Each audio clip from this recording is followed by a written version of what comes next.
नमस्कार, मेरा नाम डॉक्टर रोहन खंडेलवाल है। मैं प्रिंसिपल कंसल्टेंट और हेड हूँ ब्रेस्ट सेंटर का, जो सीके बिरला हॉस्पिटल गुड़गांव में है।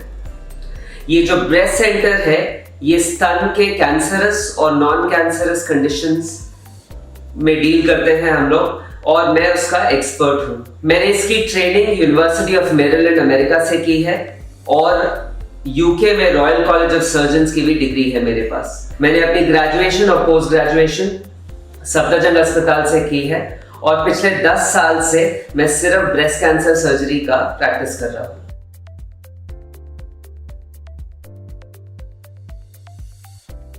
मेनली 2 प्रकार के ब्रेस्ट कैंसर होते हैं। एक होते हैं जो नली के अंदर, दैट मीन्स डक्ट के अंदर ही रहते हैं, उसको स्टेज 0 ब्रेस्ट कैंसर कहा जाता है, मतलब जो फैलने की क्षमता नहीं रखते, राइट। इसको इन सीटू ब्रेस्ट कैंसर भी कहते हैं। दूसरे प्रकार के होते हैं जो नली को चीर के बाहर फैलने की क्षमता रखते हैं, इनको इन्वेजिव ब्रेस्ट कैंसर कहा जाता है, और ये फैल सकते हैं। एक और प्रकार का कैंसर है जिसको लोब्यूलर कैंसर कहा जाता है। जो ये लोब्यूलर कैंसर होता है, ये यूजुअली दोनों छातियों को इन्वॉल्व करता है, और ये छाती में भी कई जगह से अराइज कर सकता है, जिसको हम मल्टी सेंट्रिक कहते हैं।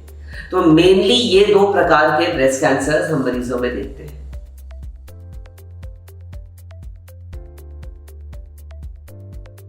इनको जानने के लिए बेहतर है कि हम इसको 2 में डिवाइड करें। एक बात करते हैं वो रिस्क फैक्टर्स जो हम बदल नहीं सकते, जो हमारे कंट्रोल में नहीं है, और दूसरे जो हमारे कंट्रोल में है या मॉडिफाइबल। तो जो रिस्क फैक्टर्स हमारे कंट्रोल में नहीं है वो है एज।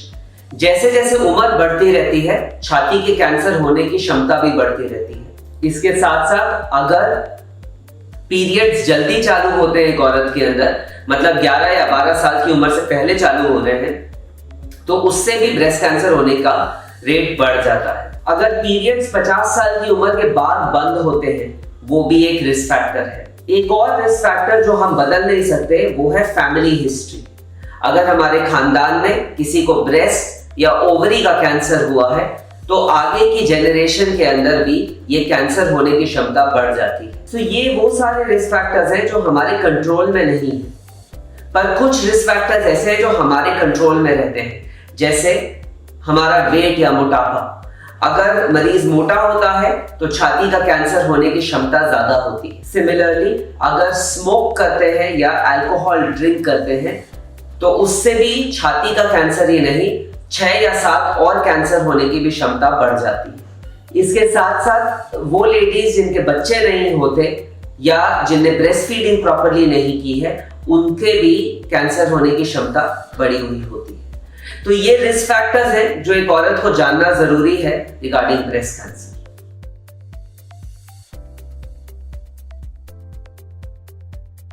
नहीं, बिल्कुल नहीं। तकरीबन 90% जो छाती की गांठें हैं वो कैंसरस नहीं होती है, पर ये डिफरेंस आप नहीं बता सकते। इसके लिए आपको डॉक्टर के पास जाना जरूरी है। एंड जब आप छाती की गांठ के साथ डॉक्टर के पास जाएंगे, तो वो एक ट्रिपल असेसमेंट करेंगे। ट्रिपल असेसमेंट में 3 चीजें की जाती हैं। सबसे पहले डॉक्टर एक हिस्ट्री लेगा, जांच करेगा, उसके बाद या तो मैमोग्राफी या अल्ट्रासाउंड किया जाएगा।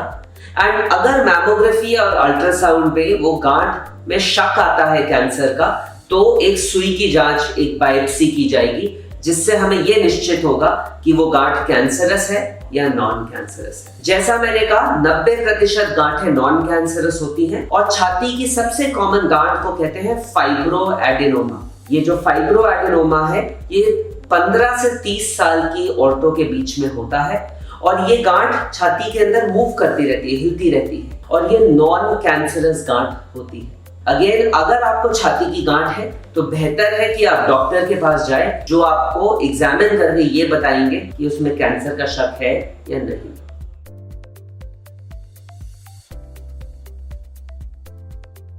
मेनली 2 प्रकार की ब्रेस्ट कैंसर सर्जरीज होती है। एक होती है जिसमें पूरी छाती को निकाला जाता है, उसको मैस्टेक्टमी कहते हैं, और दूसरी होती है जिसमें हम छाती को बचाते हैं, सिर्फ गांठ को निकालते हैं, उसको कहा जाता है ब्रेस्ट कंजर्वेशन सर्जरी या BCS।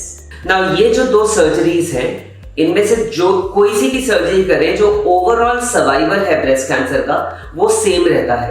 पर ब्रेस्ट कंजर्वेशन सर्जरी में जहां पे हम बाकी छाती बचा रहे हैं, सिर्फ गांठ निकाल रहे हैं, छाती के अंदर वापस कैंसर आने की क्षमता थोड़ी सी ज्यादा होती है। ये मामूली सी ज्यादा है, ज्यादा फर्क नहीं है दोनों सर्जरीज के अंदर।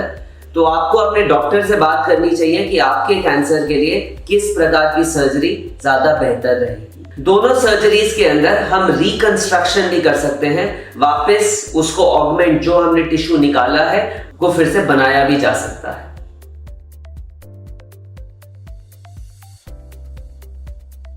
सो ब्रेस्ट कैंसर सर्जरी के बाद ब्रेस्ट रिकंस्ट्रक्शन मतलब स्तन वापस बनाने की जो प्रक्रिया है वो किस किस प्रकार से की जाती है, इसके बारे में मैं आपको थोड़ा सा बताता हूँ। तो वापस छाती बनाने के लिए हमारे पास कुछ ऑप्शंस होते हैं। एक ऑप्शन होता है कि हम मरीज के खुद का टिश्यू यूज करें छाती बनाने के लिए। तो या तो पेट का टिश्यू या पीठ का टिश्यू, उसको हम घुमा के एक फ्लैप बनाते हैं जिसके द्वारा ये छाती वापस बनाई जा सकती है। इस प्रोसीजर को करने के लिए हम प्लास्टिक सर्जन्स की मदद लेते हैं। एक और तरीका है जिसमें हम इम्प्लांट, जो एक फॉरेन ऑब्जेक्ट है, उस इम्प्लांट के द्वारा रिकंस्ट्रक्शन करें। ये एक और मेथड है जिससे छाती वापस बनाई जा सकती है।